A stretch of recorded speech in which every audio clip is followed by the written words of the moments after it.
గతంతో పోల్చుకుంటే ఆదాయపు పన్ను రిటర్న్లు వేసేవాళ్ళు పెరిగారు, ఆదాయపు పన్ను చెల్లించేవాళ్ళు పెరిగారు, ఆదాయపు పన్ను ఆదాయము పెరిగింది దేశానికి.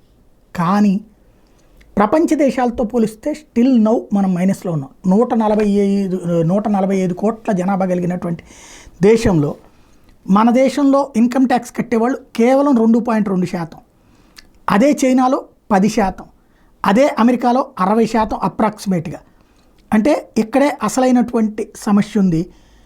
ట్యాక్స్కి సంబంధించినటువంటి ఆవేదన ఉంది. డబ్బులు కట్టేవాడేమో కడుతూనే ఉన్నాడు, కట్టనుడేమో కట్టట్లేదు. ఇందులో 2 కోణాలు. ఒకటి, ఆదాయాలు ఎక్కువ లేకపోవడం వల్ల కట్టకపోవడం, ఆదాయాలు వచ్చినా కట్టకపోవడం.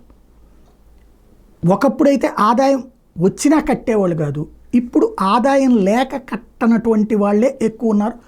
ఆదాయం ఉన్నటువంటి వాళ్ళైతే ఖచ్చితంగా 100కి 70-80% కడతానే ఉన్నారు. ఒక 10-20% మంది మాత్రమే తప్పించుకుంటున్నారు అన్నటువంటి లెక్క.